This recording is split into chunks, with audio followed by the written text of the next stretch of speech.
Hello there, hope you're well guys, Griff here and welcome to my rundown of 8 new things to do in Assassin's Creed Valhalla. It's all thanks to Title Update 1.2.0 which brings a bunch of amazing new stuff to the game. We've got things like Transmog which lets you change your gear and weapon appearance. We've got powerful new skills. And we have the headline act, the Ostara Festival, which turns Ravensthorpe into one big Easter egg hunt, complete with very special rewards. The update literally features hundreds of tweaks and changes, so for a complete list of that, check out the description. Oh yeah, there's also more cats. Before we get into all that though guys, it would massively help me out if you give that like button a little click. Okay, now let's get started. First on the list of 8 new things to do in Assassin's Creed Valhalla, it's Transmog. This basically lets you change your gear and weapon appearance. For instance, if you've upgraded your St. George's armor to mythical, but you don't really like how it looks, you can change the look while keeping the upgraded stats. Now, Transmog is something fans have been asking for ages. It's a pretty standard feature in most RPGs, and was even in the most recent Assassin's Creed game, so it was always pretty strange how it didn't make the cut in Valhalla. But 4 months on since release, Ubisoft has corrected that oversight. To use Transmog, simply visit Gunnar's blacksmith in Ravensthorpe and choose the option. It's pretty cheap, only costing 50 silver. After you've transmogged something, they'll be marked by a star so you can quickly tell them apart. Handy.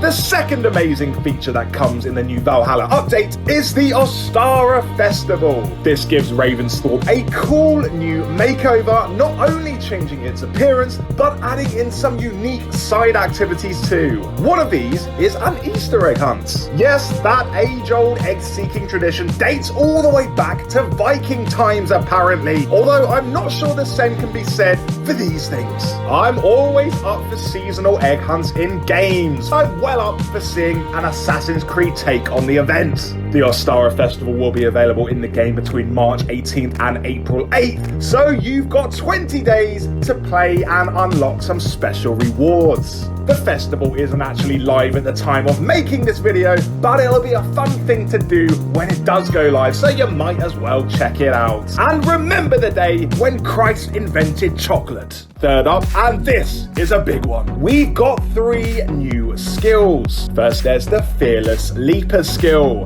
When activated, the leap attack damage has a larger area of effect and can be done at any height. Leap attacks are always useful. I mean, simply, there's just less stuff that can hurt you in the air. Second, we have Raven's Loot. With this skill, your Raven gathers loot from targets killed with range attacks. Now, Raven's Loot wouldn't be one of those skills I'd pick early in the game, but at this point, you should have enough points to get pretty much everything. So hey, you might as well get Raven's Loot. It'll make your life 1% easier. The third skill also makes your life ever so slightly easier, and that's Loot Food. With Loot Food, Eivor now has a higher chance of looting food from dead bodies. Sounds pretty gross when you put it like that. Food gives you health, of course, so you might die a bit less. I say might, I can't actually remember the last time in Valhalla I died, so I don't think you'll notice the effects of Loot Food all that much. But then again, if you play on higher difficulties, having a bit more food is always good. Next up, we have a brand new camera perspective.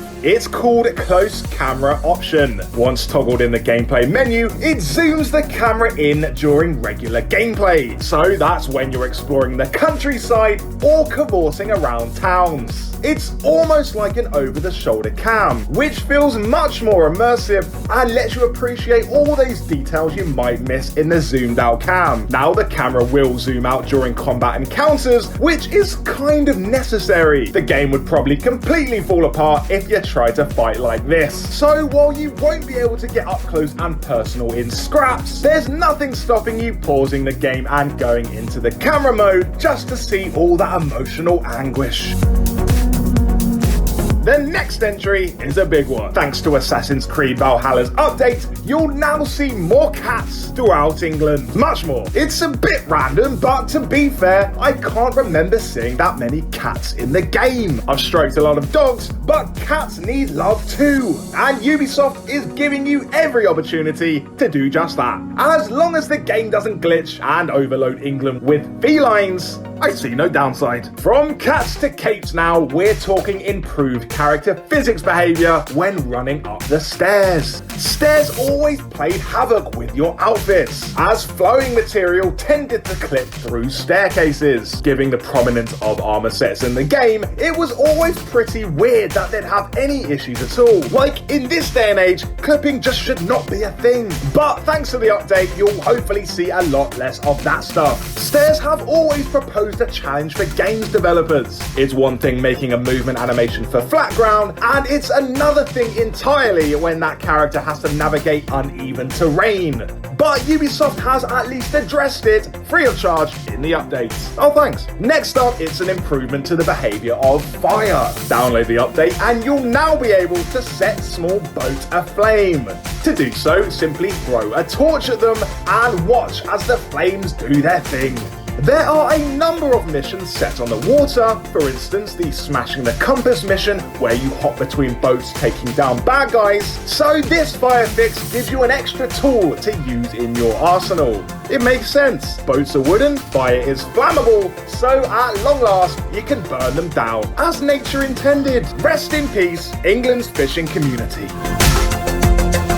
On to the final entry in the video, it's to do with fighting. Ubisoft has fixed an issue that caused Abel to continue spinning longer than intended when using the Dane Axe special attack. It seems kind of a niche fix, but I've seen that weird spinning glitch so often during combat that it's a relief it's finally being cut. Or in this case, axed. This means you can now have much more realistic battles in Assassin's Creed Valhalla. Okay, maybe realistic isn't the right word, but the fighting will at least be more consistent without Abel freaking out and glitching all over the place. And that's a very good thing indeed. And that concludes our video of 8 amazing new things you can do in the new Valhalla update. Of course, those were just the headline acts. The update features way more stuff than what you've seen here. There are fixes to glitch quests, stability improvements, and graphical bugs stamped out. I've linked the full patch notes in the description. Thanks so much for watching, guys, and don't forget to subscribe to my channel for more videos like this one.